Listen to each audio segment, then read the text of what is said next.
देश को अनेक प्रधानमंत्री दिए, लेकिन 5 साल का कार्यकाल पूरा करने वाले किसी मुख्यमंत्री के दोबारा चुने जाने का ये पहला उदाहरण है।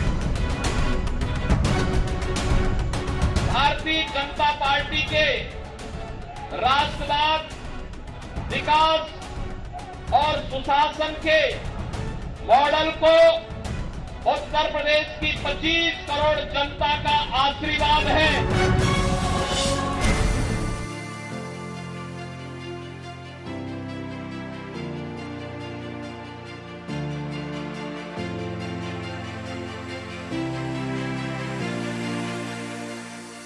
यूपी में योगी सरकार की वापसी के बाद कौन सा कद्दावर नेता मंत्री पद की शपथ लेगा, इस पर चर्चा अब तेज हो गई है।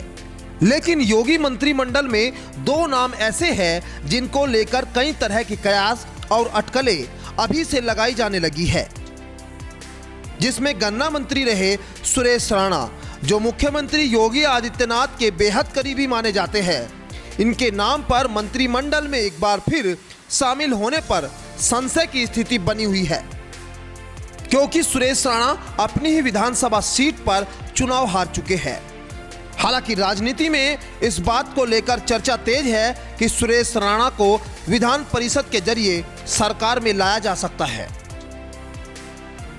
चर्चा इस बात को लेकर भी हो रही है कि क्या सुरेश राणा को एक बार फिर योगी सरकार में मंत्रालय में जगह मिल सकती है।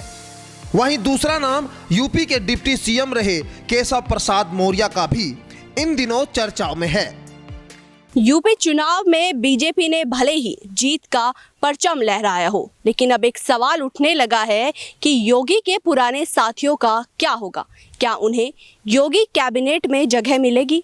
बात सुरेश राणा की करें या केशव प्रसाद मौर्य की, क्या इन दोनों ही चेहरों को योगी कैबिनेट में जगह मिलेगी? इसी को लेकर अब सवाल उठने लगे हैं और चर्चाएं होने लगी है। पिछली सरकार में केशव प्रसाद मौर्य और योगी आदित्यनाथ को 2 गुटों में माना जा रहा था। 2017 में जब योगी आदित्यनाथ ने यूपी के मुख्यमंत्री की शपथ ली थी, उससे पहले केशव प्रसाद मौर्य का नाम मुख्यमंत्री के नाम में भी शामिल था। लेकिन योगी आदित्यनाथ के सामने केशव प्रसाद मौर्य टिक नहीं पाए और उनको डिप्टी सीएम की कुर्सी पर ही संतोष करना पड़ा था। लेकिन इस बार केशव प्रसाद मौर्य अपनी ही विधानसभा सीट सिराथू से चुनाव हार गए, जिसके बाद राजनीतिक गलियारों में चर्चा यह है कि इस बार केशव प्रसाद मौर्य योगी कैबिनेट में नहीं हो सकते, बल्कि केंद्रीय राजनीति में केशव प्रसाद मौर्य की एंट्री हो सकती है।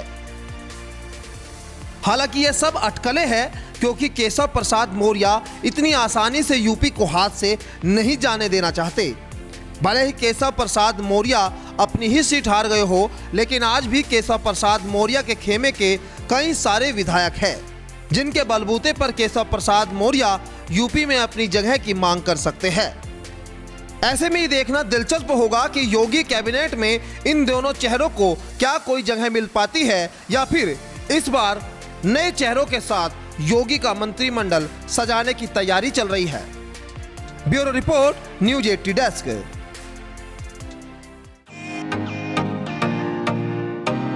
फेसबुक और यूट्यूब के बाद अब आपका पसंदीदा चैनल न्यूज 80 डेली हंट पर भी फॉलो करें।